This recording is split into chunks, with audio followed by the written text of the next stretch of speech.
In this episode of SENSimilla, we'll be talking to the creator and host of the Your Highness Podcast, available anywhere you get your ear jams. Focusing on the journey of women in the cannabis industry, today's guest has a podcast charm that I'm dying to get to the bottom of. Diana Krach, thank you for joining me. Welcome to SENSimilla. Thanks for having me. Can I assume that maybe you're a little like me, and now that I'm a podcaster, it's on my resume. As a podcaster, do you hate being a guest on a podcast? It's okay to say yes. No, I actually love it. You do? I do. I do too. I actually do too. Like, I will never give up the opportunity, even if it's like, you know, some guy asks me for change on the street. I'm like, hey, do you want to know about my company? Like, let me tell you all about it. Well, you'll have to come on my show after this as well. Would I be the first non-woman? No, actually, we changed that. And I've tried to change the language everywhere, but no, you would not. Damn it. And you're welcome to come on. I'm only going for first. You might be the first person. You're the first non-woman from Vermont. How about that? Oh, nice. Cool. Yeah. That's going to be my goal for my moonwalk too, to be the first non-woman Vermonter to walk on the moon. Ooh. We'll see if we get there. Okay, do you think that imitation is the sincerest form of flattery? Yes. Great. Sure. Stop. Good. You answered exactly how I hoped you would. So let me butter you up with some flattery and start this podcast off with the opening segment from your podcast, the Your Highness Podcast, available anywhere you get your podcasts. And let's do fave pot, fave not pot. Can we do that? I knew that was coming. Yep. I knew it was coming. Let me go first. Oh, wait, hold on. Hold on. I have to pause because I'm not prepared. You were actually here. Here it is. I'll go first. Okay. Oh, God, this is going to be a great video podcast. My fat stomach just coming in and out of screen. Okay. My fave pot right now is, let's see if I can get it up in there. Is that clear? It says tincture. I can see tincture. I'm old though. So. This is a 4K. By the way, this is an expensive 4K camera. Anyway, yeah. There you go. So this is it's not really a tincture. This is a THC oil product. I think a tincture by definition is alcohol. There's no alcohol in this. There is 500 milligrams of THC. And what we've been doing as Vermont has been inching towards opening the rec market. And this is by a company called Lamoille County Cannabis. There you go. Now it's clear. Okay. Yeah. And the fun thing about these projects as Vermont inches towards legalization is, so this is a client, and you got to do test runs when you're making labels, compliancy, you know, it's all important that these things look good on the shelf, but that they're compliant. So when the client prints them out to test them, sometimes they end up in our office and we get to try them. So this is a very fun, it's great for just a midday kind of bloop, right? Yeah. Right as I'm sitting nice at my desk. Bloop. Yeah. A midday bloop. That's what they should go with their marketing theme. Midday bloop. Yeah, that's their tagline for a midday bloop. But this is an example of some of the great work that Josh Cleaver, our creative director at CannaPlanners, does. Just making, you know, our mission is to make the industry look as awesome as possible. So we'll do that one little tincture bottle at a time. I love That's it. my fave pot. What's your fave pot? It's a nice bottle. Thank you. Well, I was smoking this right before I came onto this today, and also we've just been right before my therapy. Oh no. I'm I was using this vape, and it is a golden strawberry cultivar because I'm trying to stop using the word strain from Curio. And my therapist was like, is it the weather today, or why are you so philosophical? I was like, well, I can't tell you the real reason. I'm kidding. I told him, he knows. But I'm like, philosophical by nature. What are you talking about? Yeah, absolutely. We're also approaching the summer solstice. The moon is full, so it could be all these things, but probably it's your vape. Yeah, it's none of those things. It's just a vape. Let's just Curio, go ahead and sponsor me. I'm just joking. Cool. We'll link them. We'll put a backlink for them in the description here, and when they reach out, I will send them your way. Is that a Maryland like medical brand, or how's that work? Curio. You also don't have to answer that question. Oh no, Maryland is an MSO yes. state, right? So I know I'm probably not saying this correctly, but I believe everything that is sold here has to be grown here, but it could be licensed from MSOs. So what I'm trying to say is I think Curio is in other states. Yeah. But I can't be positive. I'm pretty sure, but I'm not 100%. But it does the trick. My husband would be able to answer that. But yeah, my husband's my, as they say, my weed man, because he's the general manager of a dispensary. So he's like an encyclopedia of all of this. And I'm just like, so which one do I like? This one. Yeah. It's this one. Okay, cool. Well, that sounds good. The Curio vape. That's awesome. So the second part of this segment that I've stolen from you, Fave Pot, Fave Not Pot, is Fave Not Pot. I think, yes, two answers to this. If I'm allowed to, but it's my podcast. You're allowed whatever you want. It's your podcast. It's your property that I've stolen, so that makes it mine. So I'm going to do two. One is the Obi-Wan Kenobi show. I am, I'm happy that exists. Yes.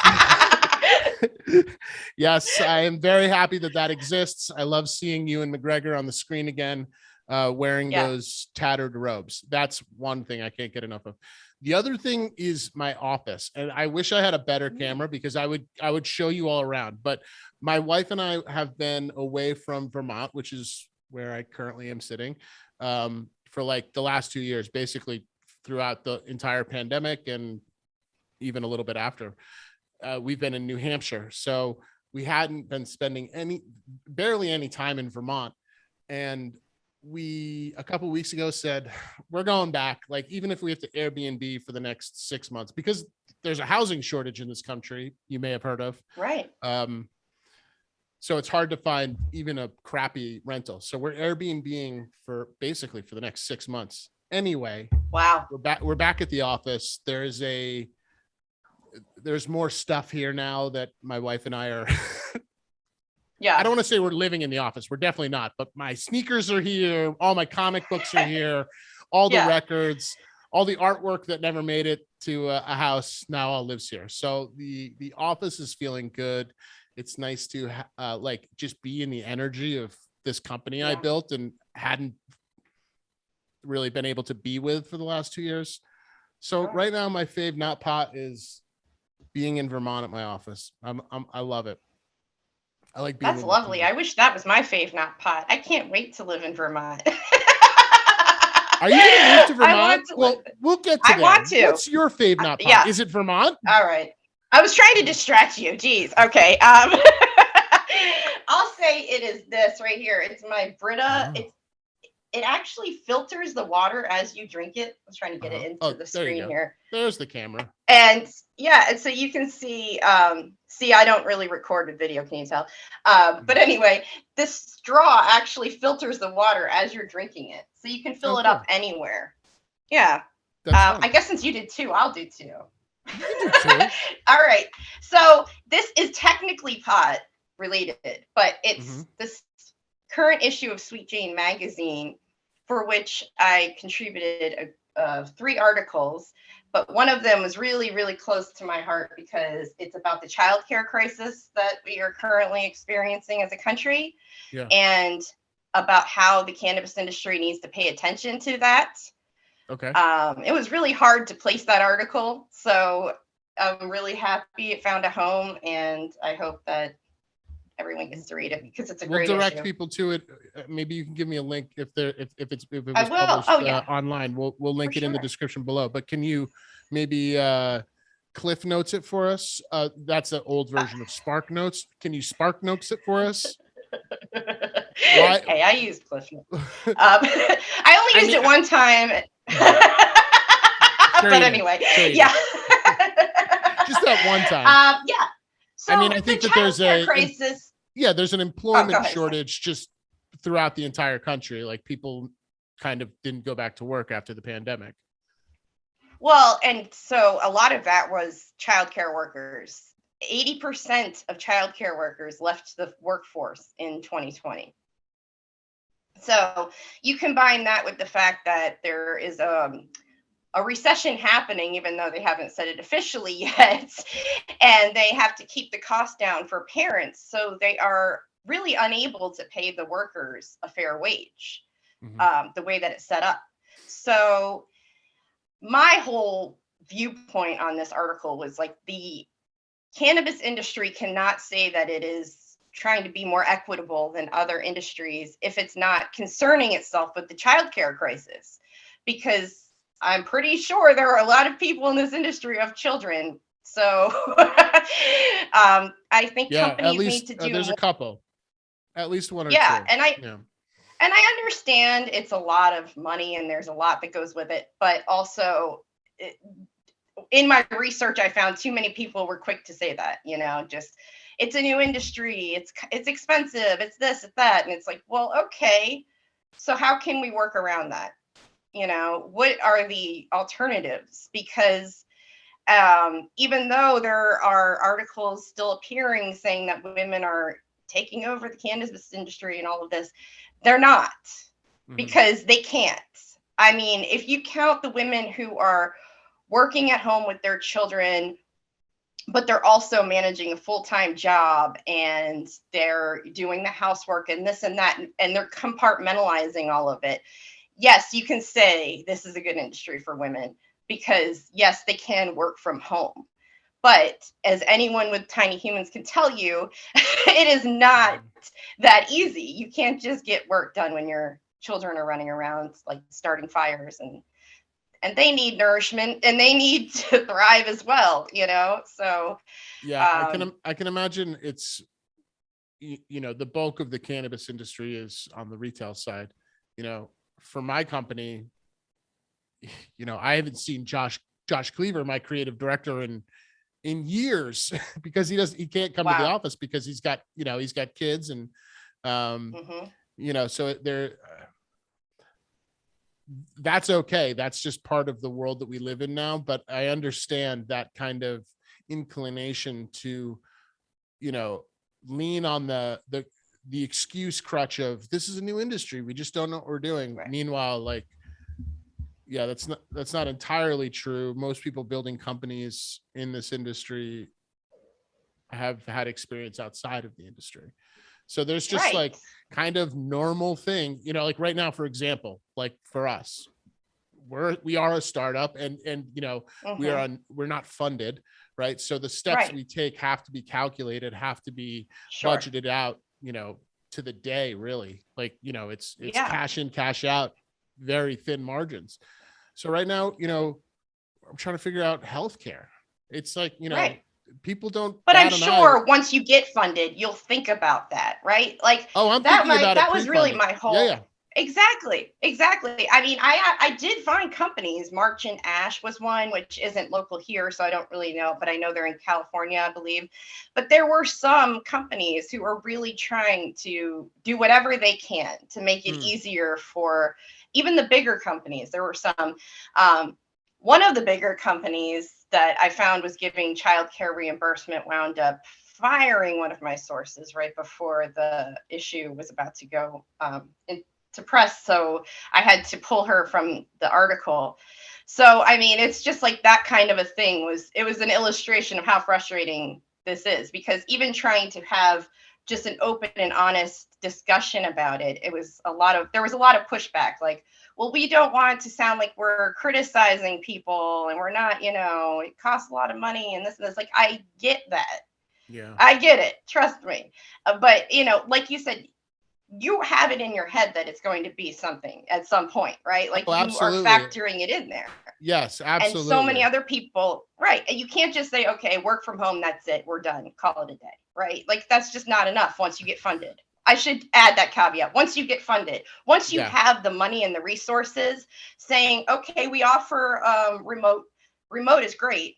It is great. Don't get me wrong, but it's like don't just sit at that. Like ask Yeah. the parents and working mothers and fathers, what else can we do to make this? Sure. Because I, I did so much research about it and found that all of these Fortune 500 companies not in cannabis are doing a lot of things to actually make parents thrive at work. And it's really, if you're a big fan of capitalism, it's really paying off Yeah. with their profits because parents enjoy their jobs and they feel comfortable, and that is showing up in their work product. So I mean there are benefits to the companies doing this. Yeah. There's this like for sure idealized vision of working in the cannabis industry. And well deserved. It's great. Like working in the industry is great. It's not as great as the idealized version says that it is. It's still work. Okay, so just working in the industry is almost attractive enough, right? Like Mm-hmm. that's like that's a shiny object for an employer to throw out. Like, hey, weed's cool, right? Come work for me. We work in weed. It's totally awesome. Add to that is like that's manipulation. That is a key skill set, in my opinion, for any good entrepreneur, right? In the beginning of Mm-hmm. starting a company, you're selling nothing. Like you're selling an idea for what you might be able to, like maybe you have a product, but probably not. You're trying to convince someone to invest in you or buy the thing so that you can afford that. You get the cash to build the thing, right? So when you're hiring people, and this is for me, that, for sure, and absolutely something I see unanimously across the board. There's a manipulation in trying to convince people to work for you in the beginning, right? So it's like, Yeah. hey, forget cannabis. Like cannabis is Right. like, hey, we're doing something cool. We're doing something sexy. We're doing something that's not being done before. Like Yeah. we're ambitious. We're going to make a lot of money. Like you should come work for us. Like this is a cool thing. And if an entrepreneur is good, they actually believe that, right? Add to that the shiny thing of being in the cannabis industry, and that manipulation can stretch out way beyond a company actually Yes. opens their doors or starts getting revenue. Mm-hmm. And they're like, hey, we're still cool, it's still sexy, it's still Mm-hmm. weed, it's totally fun, right? So like Yeah. for me, I recognized that like pretty quickly. I was like, okay, I can only like sell this idea, especially to employ, like to clients it's easy, right? Like they have to buy it, but to employees Yeah. they're all, it only goes so long before your employees are like, all right man, like pay me. What else you got? Yeah, Yeah. yeah, like Yeah. I'm valuable, like compensate me for Yeah. my value, like that sort of thing. So Yeah, i, and I not for just feel. nothing, but Mhm. a lot of people, like just coming from the retail side of it, I don't have specific experience myself, but my husband does. And from what I hear, it's not always the best thing to have someone who's passionate about cannabis come work for you in a retail sense because they have a different idea. They have a Yeah, perception that is not reality. So right, if you're that's what I saying, you mean know what, about the hey, cannabis side of it. They're like, yeah, oh, it's exactly. You're shiny, just it's like, weed. yeah, and Yeah. and when I was looking at what community members were saying about the companies that did offer childcare, they were like, Mm, "Well, it just adds more legitimacy to your company." big time. Like even people who are the most skeptical about it are going, "Well, hey, it's a good place to work. Might as well try it, you know?" And Exactly. I would rather people come to cannabis that way, I Yeah. think. Well, that's what equitable, like to me, it's like, well, just take care of your people the same way like any good company would. And also it's weed. It is cool, right? Like, yeah, that'll be part of the fun, but really like we're here to do work. I want to get you on healthcare. next year we're getting dental. Maybe someday we'll Love have it. a 401k. Like you plan out these things that like any job would offer you, and maybe they're not attainable right out the gate, but like as long as you're thinking about them.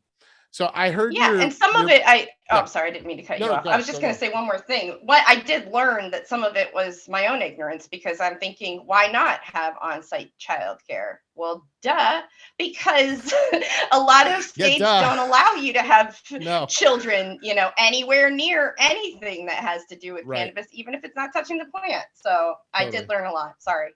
Anyway. No, I mean, that makes sense. It's like, why don't we just, that's why. Yeah. I listened to your interview with Jennifer Wetzel, who I've known of for a long time. We used to, I used to see her at all the early, New England cannabis trade show events. Like, I've known her for a bunch of years. And, you guys were kind of talking about this, which was, there is this perception that the cannabis industry is evolving, that, publications which have you believe that women, minorities, women of color, whatever, that they're thriving in this industry. And in fact, according to the study that Jennifer did, that's way off. I can't even recall like roughly the data points to even like guesstimate them, but can you? Do I? Do you remember those? Like, I know that was a while ago. I'm just wondering, like, but it was substantial. It was hugely substantial. Just like the discrepancies in perception versus reality.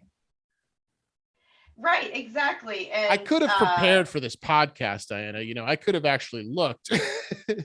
I could have too.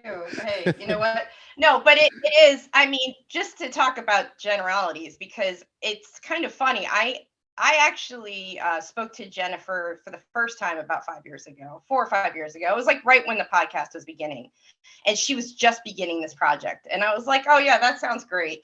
But as we both know, we hear a lot of fantastical things in this industry, and sometimes it doesn't always work out. So I was like, yeah, that sounds like a huge undertaking, and I wish you all the best. And then we kind of reconnected a few years later.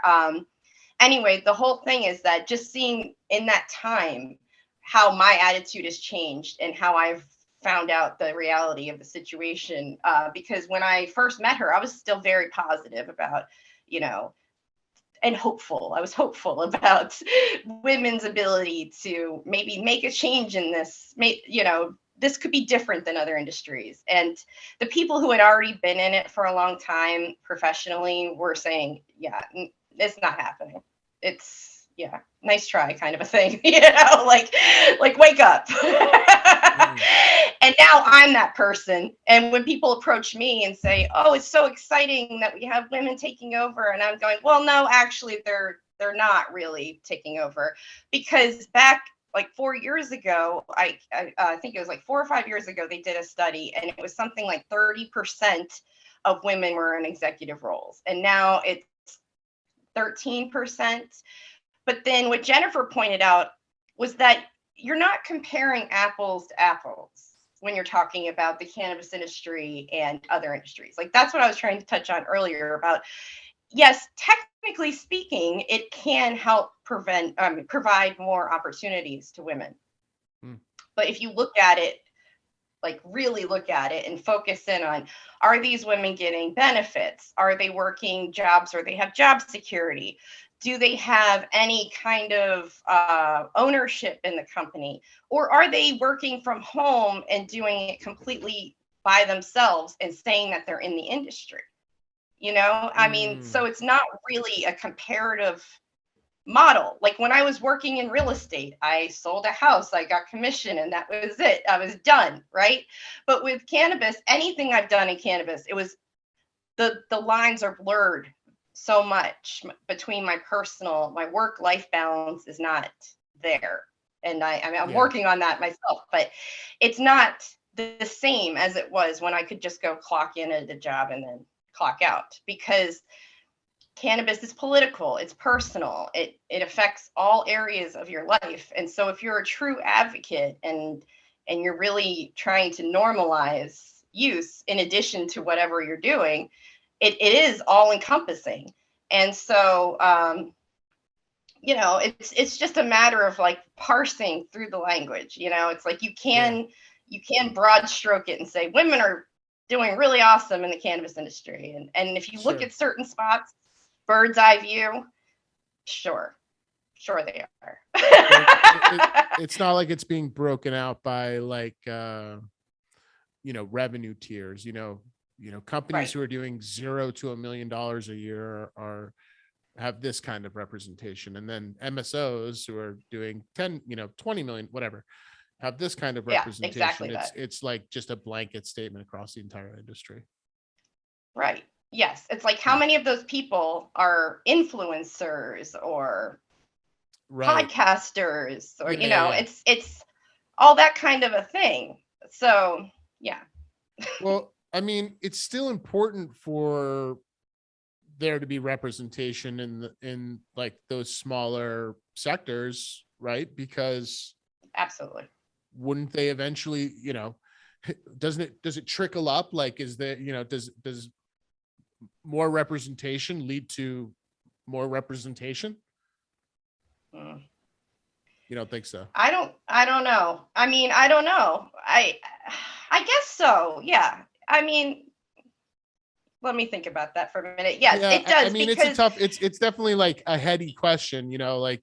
Yeah, taking it just from a personal side, like just from my own point of view, as a writer and as a podcaster over the last 5 years, it has helped to have other women, other moms, other Canna parents out there on social media. It makes it easier to be more visible. And so, yeah, I mean, in that sense. I'd just be Did curious I answer your because question? absolutely. And those are one of the things, like, I don't know the answer. Like, I guess you did. Like, it makes sense. I'm philosophical today. Didn't you hear me? Wow. I'll answer your questions with more questions. That Curio vape brought to you by Curio. Well, that's definitely interesting. I mean, my obviously like white male perspective, but when I'm, when I was trying to figure out, and I guess this has nothing to do with gender or any socioeconomic factor, right? Maybe that's privilege. I don't know, but what I was, the thing that I needed to validate was the business side of it, right? Like, I need to make sure that, like, I can see other people, whether or not they looked or were like me, not necessarily important, but whether or not there was sustainability in what was happening. I imagine if I were concerned with socioeconomic components, that I'd be looking for that too. Meaning, like, I would be looking through Instagram for validation of people who looked like me or whatever. Sure. Beyond just like, hey, can I build a company here? Like, that's, great. I'm a white male, male in my 40s, there's a lot of us. Can I build a company here? But if I were trying to figure out if that validated, again, like, are there people who will support me here? Because that's traditionally I've been left out for XY reasons. I just think it's important to look at if it's not performative, if it's not a performative measure, if people aren't being put in positions just because of that reason, And so I think that it's becoming easier to kind of sift through that, though. I mean, you're in marketing. There's a way to find out what that company's real mission is about. For the most part, you can kind of get an idea, I think, through their marketing efforts. Hopefully. No, definitely. I mean, if you can read between the lines pretty quickly, like of anything, Cool. Well, we jumped right ahead to Jennifer Wetzel. That was like that was on page 2 for me. So I got to go back to page 1. Wow. Okay. Last season, I spoke with a young woman named Alexandra Fasulo, who's known on the internet as the Freelance Fairy. She's made a huge name for herself, making a very, very comfortable living on Fiverr. essentially. She's wow. Grown. Oh, I saw that. Yeah. Yeah, she's grown beyond Fiverr, but she started there, selling blog posts for very little and figured out how to utilize these kind of social professional networks to build a life for yourself. I'm curious, so, and she, like I said, she documents that and is, now also kind of added influencer to her resume. I'm curious, just your perspective on that in terms of like kind of building a life around. I mean, you already brought it up. You had to shop your article in order to get it published. So there's still an aspect of hustle for you. I'm kind of wondering like how you balance the hustle of people wanting to hire you to create content for them, to write for them, versus you generating the content you want to make and then going out and hustling it. Well, it took a long time to get to the point where I am still hustling. I mean, oh yeah, I think that when you're a freelancer, you never stop. Unfortunately, under capitalism, we can't. But so I started off writing basically, 10 years ago, I would write whatever for whoever, basically. That's why if you do a deep dive on me, you might find that I wrote for the Heritage Foundation at one point about education news, and I am not proud of that, but it is what it is. I thought I was just reporting on education news, but anyway. I don't know what that is. Is that like a eugenics club? It's like it's a right-wing think tank. I mean, I thought it was, but it was, I thought it was just a news job, and I didn't really, it was one of those things where it's not very obvious right away. And then once it became obvious, I stopped. But I'm not judging you. But I mean, don't worry about it. It's okay. Oh, you can let it go. Judge away. Let it go. No, I would never. But I mean, I wrote like how-to articles about house repair. I mean, I still have a few, I call them my stragglers, a couple of clients that I write for, where I write about painting your home and landscaping in New Jersey. I mean, I do a lot of different types of writing.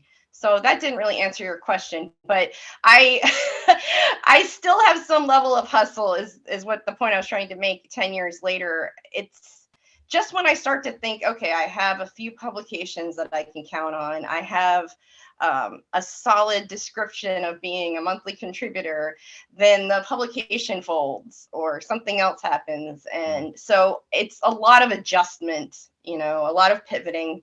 How do you network? What's the best way to be out there other than, for content? Everybody says just make it. And at some point that becomes like completely unsustainable. Yes. So how do you? Well,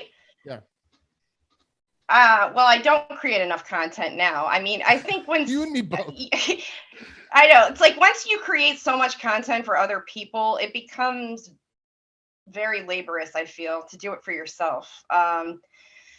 Because, I've been a social media manager, a content marketing manager. I've done all of the different types of content you can possibly think of. And it becomes tiresome because I'm like, who cares? Who cares about what I have to say?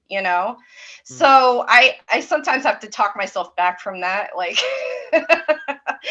and realize that everybody is that burnout? Is that imposter syndrome? Is that? Oh yeah, definitely imposter syndrome. Fear. Yes, it's more imposter syndrome than anything because, then I have to remind myself that when I do get some feedback from people and they say like, oh, I'm so glad you wrote that, or this episode really resonated with me, then I'm like, oh yeah, that's why I do it. But sometimes it's a little bit much. I mean, as much as you tell your clients like content matters, content is king.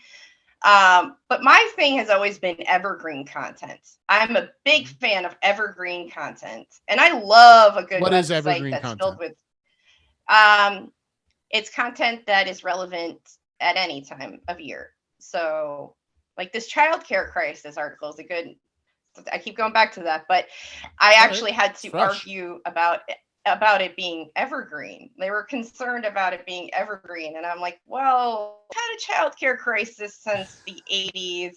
It's only been getting worse. I think it's not going to go away in the next Child year. rearing's not seasonal. Yeah, exactly. And so, I like that kind of a thing. I love like that that's what drives me, is something that is evergreen and something that obviously affects me personally in some kind of way, but it's more, I'm curious about it. But yeah. I don't know. Cool. Yeah. I don't think I answered your question at all. Again. Who knows? I don't even know. I'm barely paying attention. I'm just kidding. No, it's okay. I do appreciate like the value of the network and understanding. It's all right. I'll let you get it out. You're funny. I'll take it where I can get it. My wife thinks I'm an idiot, so whenever I get a laugh, I'll take it. She doesn't really. I know my husband will go, no good. But I'm not on. I'll be like, is this thing on? Yeah. Yeah, he'll do that too. He goes, no good, no good. They're like, no. I love the idea of again, like that kind of dichotomy of the thing that you're passionate about, in this case, it's this childcare, currently this childcare thing versus maybe the machine of content that kind of people just expect to be churned out. How to care for your lawn. Right. Not evergreen. I've done that to death. And I feel like maybe something in my brain just went, no, I'm done. I'm over it.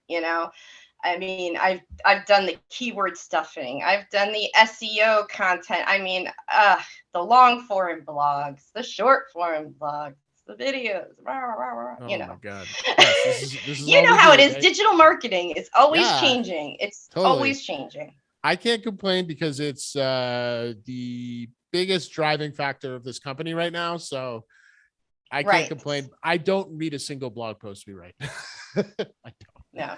I don't think so.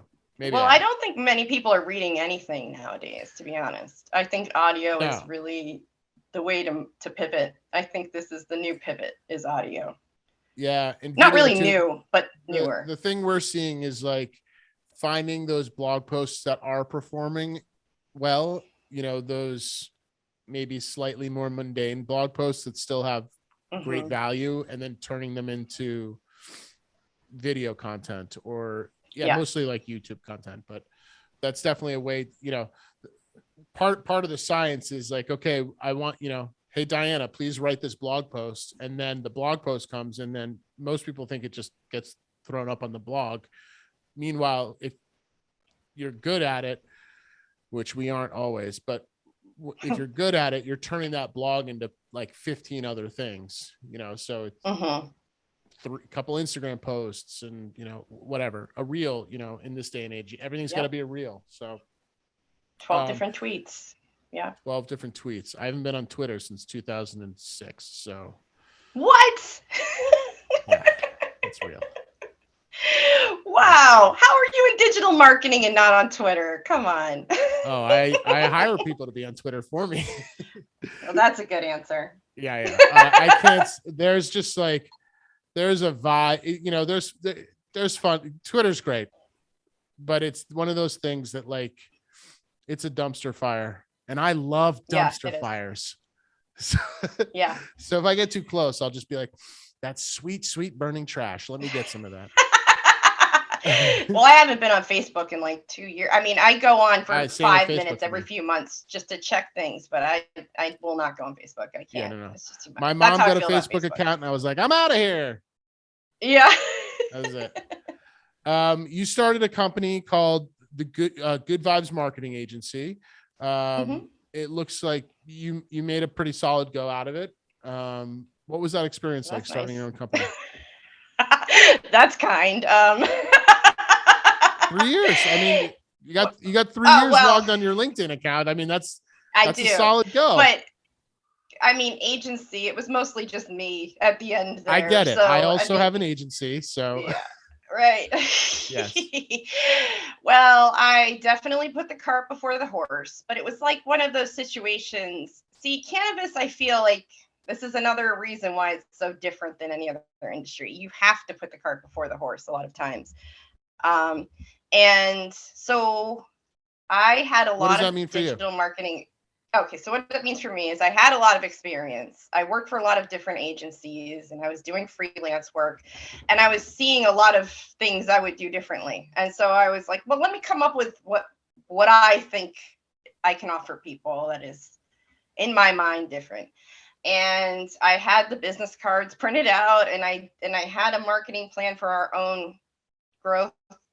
But then our salespeople, they didn't really, the people that I had, brought in weren't really as excited about it as I was, and they didn't really embrace the process, Yeah, exactly. And then we had clients that, faulted on their invoices and owed us thousands of dollars. And so that set us back, even with contracts. So basically things were just kind of starting to go, backwards. There's definitely that cash flow point of like, trying to keep like half of one of your eyes on the road ahead of you, and then making sure people are paying those invoices, making sure that there are new invoices going out, new contracts to make new invoices, all that stuff. It's a lot.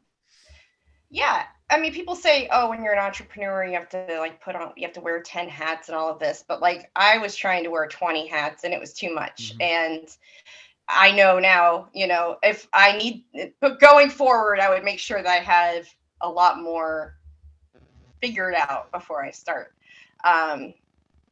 So yeah, that was pretty much. So what you're talking about is failure. And failure is very easily interpreted as being something bad. Like we've been kind of, brainwashed into thinking that if you fail, then you're a loser. And failure is not, the amount of times I've failed with CannaPlanners alone, I could write several books, but the amount of times I've failed over my life, I would have many, many, many more books. Let's put it that way. But failure is a learning tool. Like you're only a loser that if you don't learn from that failure, right? You have to learn from your mistakes and take those as just opportunities to learn what to do and what not to do when you try to do it again. So I'm curious, like what was your learning lesson? My learning lesson was that just because you're really experienced in something and you know a lot about it doesn't mean that you necessarily need to be the founder of something or be, the inventor or the creator, whatever. What I've learned over this time is that I have developed a lot of insight from my experiences, and this insight is very valuable. And I should stop giving it away for free. That was a really important lesson. And I also learned that it helps to really take stock of what you are able to do and what you're willing to do before you begin. And also, I learned that contracts don't necessarily mean anything for some people. For most people, actually. Yeah. Oh, yeah, totally.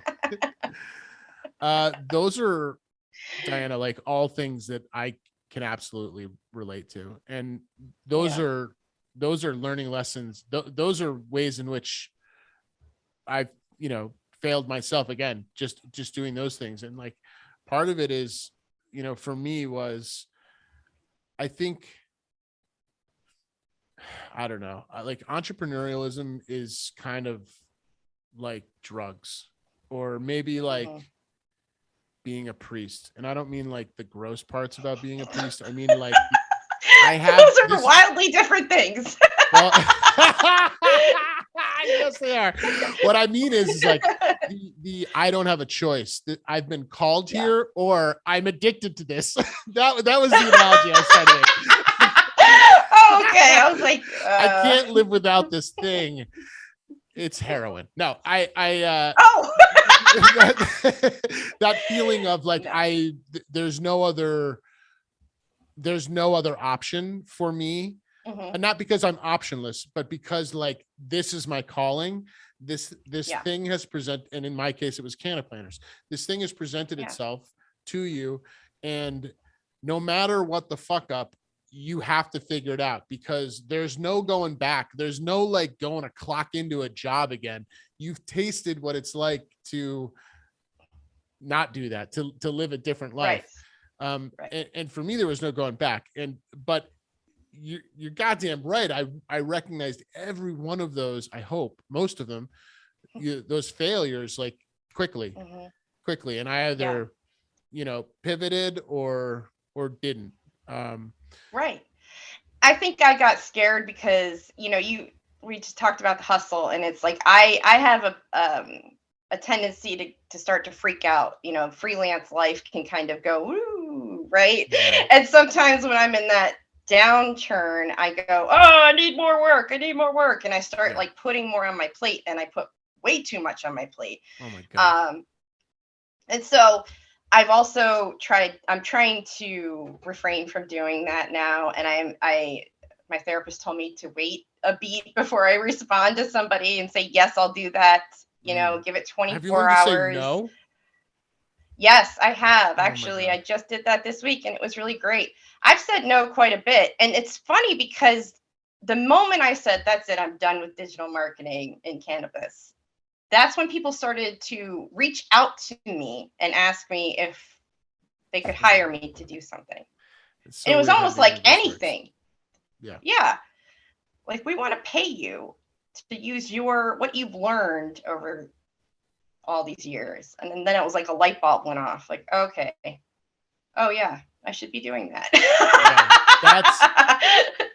That's amazing. And that's equally as important as understanding where you could improve, is understanding what's right in front of you.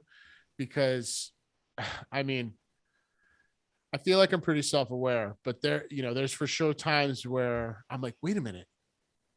Like, did that guy, like, it happened the other day. I was at the grocery store, and someone just walked by, and they're like, and I live in a small town, so this could just be my ego. But anyway, someone's like, hey, Will. And it was not someone I'd ever seen in my life. And I was like, oh, that's so weird. And I didn't think twice about it. And my wife's like, it must be from the podcast. And of course it's not from the podcast. It's from like some, just seeing me around town or whatever. But recognizing that like the thing is happening. I think maybe like a better example is like recognizing when the thing you're doing is working, which is also hard to do. And like, you can look at your bank statements and all of that, but really it boils down to, what are your clients saying about you? What, are they telling are they telling their competition to come use you? That's amazing. But also, when you stop kind of putting out the needy energy, that's the moment the universe is like, take. Right. Like, when you stop being so anxious, like, where am I going to get my money? When's it going to happen? And it's weird how that works. These are weird things. I mean, we're just bombarded with emotions and like moisture and hair, and it's hard to be a person. It's really hard to be a person. It really is. I mean, I love God we have weed. Brought to you by Curio. If only they could fund Moyle County Cannabis, so. Vermont's finest cannabis products. It is amazing though that like you can. That anxiety is a real thing. The anxiety, the fear, the where's my next paycheck coming from, that sort of thing. I did a podcast yesterday with a woman named Nikki John, who's opening the first Black female owned dispensary in Boston. Okay. Mm. And she studied psychology in college, and that was a big part of her life before going to, cannabis, whatever. But she was talking to me. She's like, there's this whole thing, your big ego and your little ego. Right. Mm-hmm. And I didn't, Mm-hmm. I know about the ego for sure, but there's the big ego and the little Yeah. ego. And I think the big ego is the one that's like, the little ego is the one everybody knows. It's the one because you hear it more than anything else. Even though it's called your little ego, to me, it's the loudest of the two. And it's the one that says, The you downstairs suck. ego. Yeah. It's the one that says, stop doing that. That's dangerous. Or run away. Or you can't do that, dumb. That's what it says to me. Right. Or who cares? Or who cares? Or all of these things. Yeah. And meanwhile, the little ego is the loudest and biggest liar inside of your whole brain, right? It's the big ego you should be listening to. But that fear that you're talking about, that anxiety, that's the thing that you have to learn how. I'm not saying you, but one who is like, trying to do anything, just trying to be a person in this life, ignoring that little ego and jumping when it says go home and go back to bed because it's safe and cozy and there's Netflix and there's Obi-Wan Kenobi, that new episode's out, like whatever, like that voice is in some ways comforting because you're like, okay, I'm not going to even try because I know myself and that voice is me. And it's telling me like, it's safer to not try, not do anything. Don't leave your house. Yeah.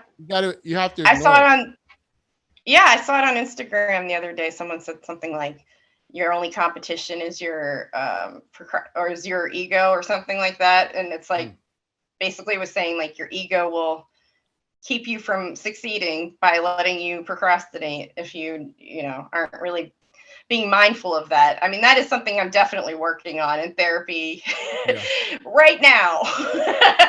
Like I have to fight that all the time. It's a very big thing for me because I interviewed one of my, I don't like to do hero worship, but I'd say my heroes in this space, Good Moms, Bad Choices, the hosts of Good Moms, Bad Choices, and Jamila and Erica.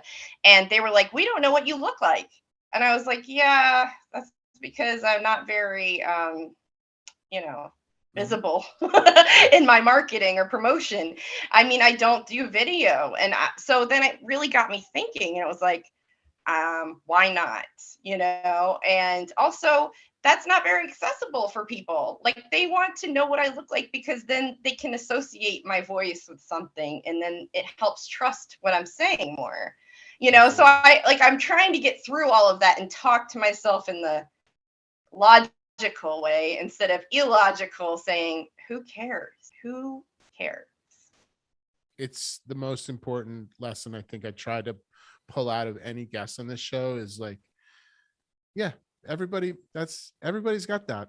It sucks. It sucks that everybody has that. This world would be probably for sure, I don't know, maybe a better place if we didn't have anxiety plaguing us most of the hours of the day. But it's healthy to a point, right? This is what I meant about the calling is like that calling becomes way louder than that voice will ever be. And as soon as you listen to the calling or, abide by the universe or whatever you hippies want to call it, that voice kind of goes away. Like I don't hear that voice too much anymore. I used to hear it like, I know, crazy. Like that voice would be like, same. Hey, fat ass. Yeah, like, I know. But it's so much work though. Like you said, it's so much work. It's like, to me, it's akin to going and doing cardio. And like, I have to go get on the GD treadmill and, raise my heart rate. Ugh. It's like that kind of a thing. It's like, oh, I have to have this inner monologue or dialogue and tell myself that we all need to be more like Truman from the Truman Show, like that's the best example of this. Truman, like he just lived in this world that he thought was not a lie, right? And everybody was lying right to him and he was lying to himself. And then he figured out that there was a door over there that he could walk through and get to the real world. And once he got to that real world, it was just That just came to me. I haven't even thought about the Truman Show since probably 1996 when it came out. But anyway, I digress. I would say I'm more Truman. like Jim Carrey in the documentary that he was on in Netflix, where he was like, "Is time even real?" That's where I'm by.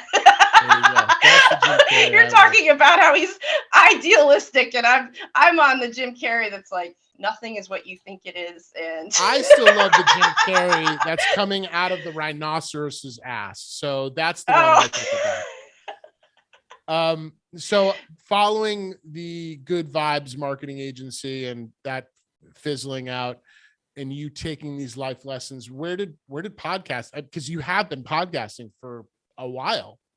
This has been a big part of your life for quite some time. Yeah, we're coming up on 5 years, actually. Yeah, that's crazy. And actually, isn't it? Yeah. So it actually started as a way to boost Good Vibes marketing, because I was trying to find clients, and I was also willing to do things for trade and things like that, because I'm a socialist, and no, that's not I believe in trade anyway. That's all to say that I was working with Morgan Christine of the Women in Cannabis. It's no longer a group, but it was a group that was it was the Pacific Northwest, I think. It was mostly in Seattle. Basically, it was a cannabis group of women, and it was a nonprofit, and she was trying to get more women to join and pay attention to it. She was just trying to get more visibility, basically. And she was getting really frustrated with lack of website traffic, lack of social media interactions. And at the time, it was even more difficult than it is now with the censorship. So I was like, why not do podcast? And I don't know why it popped in my head. I can't remember the impetus, but maybe it was I was just listening to podcasts and I was like, why don't we do this? And I can talk. Yeah, exactly. Yeah. And I was like, oh, how hard can it be? Yeah. Anyway. Well, 5 years later, how hard can it be? Yeah. Very hard. Exactly. Yes. And it has changed a lot over the years. And Christine doesn't work with me as a co-host anymore, but she did in the beginning. And then I had another co-host for a while, Leah D'Ambrosio of Bake Smart. And now I have my husband joining from the other side because he's my producer. So he's going to be my occasional co-host this season. Cool. Yeah. What do you think we're the really co-host making changes? Is the co-host? I mean, because I've heard you with a co-host and I've heard you without a co-host, and you're very capable and can definitely hold a conversation for an entire podcast on your own. Why do you feel like you need a co-host? Thank you. Maybe I don't. All right, I'll tell you.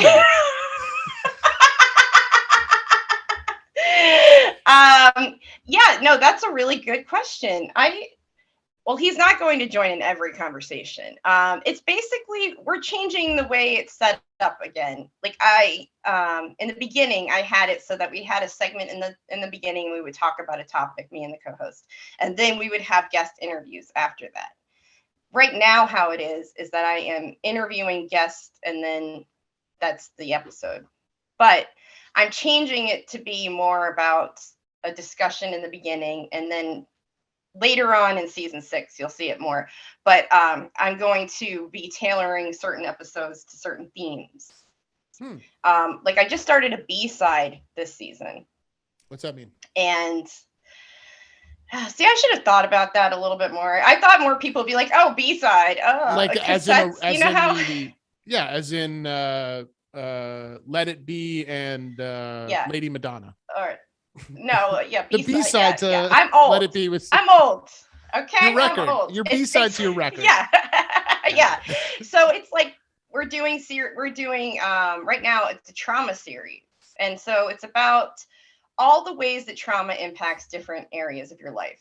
I just did an episode about how it impacts sexual health, and the reason why we're calling it B-side is because it's not specific to cannabis, but it is also to draw some attention on people who are doing real work in this industry. Like This Is Jane Project, which is a nonprofit that I am on the board of. Mm-hmm. And they are helping women and non-binary trauma survivors obtain free cannabis through compassionate care program in California. So this series is kind of a way to highlight what they're doing, but also to just have really important conversations. We talked about ACE scores, which means, I don't know if you're familiar, but ACE scores are adverse childhood experiences. Okay. And it's a survey. And if you take, it's, I think, 6 questions, might be 10. But anyway, you take this survey. We actually went through all of the questions in the episode, my husband and I. And the more you answer yes, the higher your score is. And the higher your score is, the higher your likelihood is of having autoimmune diseases, addiction, divorce. You become more likely to experience depression and anxiety. I mean, you name it. It's like all of the negative adversities that you can think of, you experience, the higher your number is. And so we talked about that in one episode, and we will also be talking about brain health and how trauma impacts your brain. And that one's a little bit more cannabis focused, because we'll talk about brain elasticity and how cannabis helps with that. Sounds good. Sounds like you've got a hefty season ahead of you. So you're pivoting, you're evolving the podcast kind of constantly. Yes. And I also have one more collaboration, if I can talk about it really quickly. You can talk about it really slowly if you'd like. We have a travel show that we'll be doing monthly. And if anyone's ever heard of the show, Where in the World is Carmen Sandiego? It mirrors that. I can't not. Sorry. Where in the world is Carmen Sandiego? Sorry. No, please. We're going to have something like that, but Dom the Canna Mom is actually doing her own original version of that. And it's going to be Where in the World is V Castillo. And she is the traveling vegan writer. And she goes all over the country to highlight BIPOC farmers and cultivators and bud and breakfasts. She works with Bud and Breakfast to find places that allow you to medicate while you're traveling. So we're going to have a lot of really fun things come out of that. But the one constant will be a monthly segment where she updates everybody on her travels and what she's written that month. And we talk about some of her sponsors, Ball Family Farms, Skunk Magazine, and Bud and Breakfast. Those are some that are working with us. So that's awesome. That sounds like a super fun one. Mm-hmm. Yep. And maybe excuse to get you up to Vermont and check out some of the cannabis tourism that we're going to have here. Can we talk about your Vermont connection? Yes, actually, that's perfect segue, because V is coming to. Good at this. You are. V and I are actually going to be in Vermont for the Vermont Cannabis Week. And Hetty Vermont is a good friend of ours, or the publication isn't a friend. But sure, Monica. Personify Hetty Vermont. Yeah, exactly. But we're going to be partnering with Hetty Vermont in a variety of ways. And you should be seeing some content come out of this collaboration that is Vermont specific. And I also have a couple of articles in the works right now for Hetty Vermont. They actually have just published a couple of previously published pieces that I had with the news station, which was defunded. Yep. So they put up a couple of my old articles, and I have a couple of them in the works right now that are hopefully going to be published soon. Well, you know, we love Hetty Vermont. It was one of the companies that inspired me from the get-go to be a part of the Vermont cannabis community. It was one of the companies that inspired me to start my company, and they became a client. So yeah, I've known Monica for a very, very long time. In cannabis years, we've known each other for 83 years. So, yeah. We've known each other for a long time. She's so cool. She's very cool. I love Heady Vermont. Yeah, they're great. And we're really proud of the work that we've done for them. We, took their website is massive, and it's a publication website. So they're constantly putting out content and designing out that kind of strategy behind how people could find content and how we could repurpose old content. All that stuff was super fun. So I'm very happy to hear that you are going to be contributing to Heady Vermont. Yes, I'm excited. I'm all about Vermont life, even though I don't live there yet. I like that you said in my head, I'm already living there. Is this a plan? Yeah. You really want to live here? Yes, I just need to figure out exactly where. It's a big state. Okay. Should we start a new segment? Where in Vermont should Diana Krach live? Yes. Let's do that. Well, I'm a big fan of, so this is a very important thing in the state of Vermont because there's 1.5 highways. Really. One highway goes through the whole state and one goes through half of it. So in order to be accessible to, you either want to be accessible or you want to be inaccessible. So that's the first thing you want to decide is, do I want to drive 30 to 45 minutes to go to the airport or to go grocery shopping or whatever those, whatever it is. So once you answer that question, we'll return to this segment. Where in Vermont should Diana? No, I don't. I don't want to be that far away from everything. I like to be like not in a city, but like close enough to the city where I can walk to places and stuff like that. But I also like to go take trails. Vermont. That's where you want to live. Waterbury. Yes. Waterbury. I'm writing that. So Waterbury is right on 89. So it's right on the highway. It's right next to Stowe. So you got all your mountain biking and skiing and all that stuff. It's sandwiched between Stowe and Sugarbush. So you're surrounded by valley and mountains. It's gorgeous. And it's 25 minutes to Burlington. So that's where I want. That's where I did live for the last 7 years. And now that I'm back in Vermont, I hope to be back there because same thing. Like if I want to be inaccessible, I can be, but if I want to like go to an airport or, whatever, like I can do that too. But that's an important question to figure out before you move to Vermont is, And also, do you know what snow tires are? I'm from Maine, remember? Oh, right. Cool. I had my car serviced and I had the tires rotated like in Rhode Island, right? And the guy's like, what's with the snow tire? Like, what's with the studs on the tire? I'm like, really? Like, well, they're called snow tires. Excuse me. You brought it up a little bit when we were talking about your podcast, but you mentioned that you started it kind of as a means to support your marketing agency, which is surprise, exactly why I started this podcast. I found myself no longer,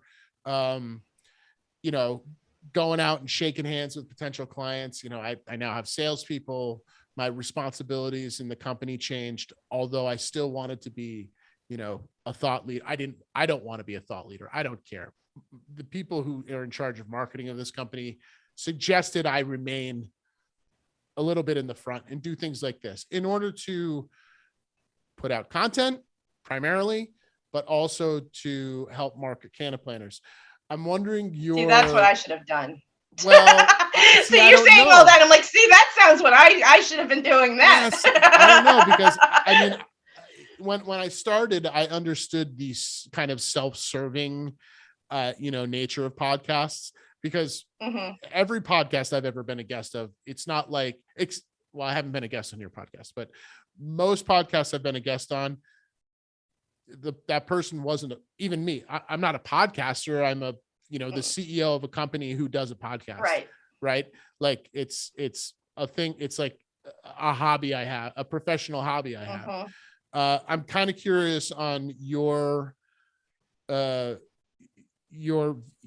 on kind of that self-serving nature. Like, am I even putting out content that people care about? And I don't mean me, but like, is this self-serving? Or do you think that the industry actually needs these kinds of conversations in order to validate either a fear or why they shouldn't have a fear? I think both of those things are true, if that's possible. I think that it's both silly and also fun, and sometimes it's self-serving, and sometimes it's really serious. But I think that I think it's important to have the conversations, but sometimes I get caught up in that where I'm like, is this really servicing my audience? I mean, I will be honest and say there are at least 2 handfuls of podcast episodes that I have not aired. Mm-hmm. I have done interviews and then finished them and said, that's not something I want to put out. And I would say it's more about the respect from the other person, because like you said, it's very self-servicing, and it can be that way. It can feel that way, but it can also be that way sometimes, and it's a turnoff when someone comes to your show and they don't even find out what your name is or what the podcast that they're on is about. And then they just want you to go into it like you're not really a person who put all this time into pre-show prep and, you know, taking a chunk of time out of your day. I mean, it's like no reciprocation of respect. And that has happened enough where there's been times where I'm like, I need to take a break, you know? Yeah. And kind of refocus. And so one of the things I did was I put a questionnaire before people are allowed to book with me. Mm-hmm. And I put some questions in there, like, what do you really want to talk about? And I make it clear that I'm going to have an open and honest conversation. And I do give people a guide the day before, but if you push me too much about it, I might not, you know. I never do. It's all about respecting the process of that person's process. And so I think as long as you do that, you'll generate organic, honest conversations that are valuable and meaningful. But if you don't, and I've been in that road, I have had some where I'm like, that was basically an infomercial. You know, that's interesting. I've been and now hearing you articulate it that way, and I'm like thinking about it. I'm like, I have been that guest where I can tell like that maybe my answers are coming out a little more canned than normal because I can tell that this person doesn't actually give a shit. Right. You're like, so anyway, moving on to the next question, you know? Yeah. Exactly. Exactly. Like when it stops being, feeling good organically, like that's when I'm like, okay, well, bye, I guess. Right. And maybe that's the answer right there is like, it stops being self-serving, like when you can actually engage with that other person. Right. Mm-hmm. Self-serving, not self-servicing. Yeah. Self-servicing might be something else. That's something else.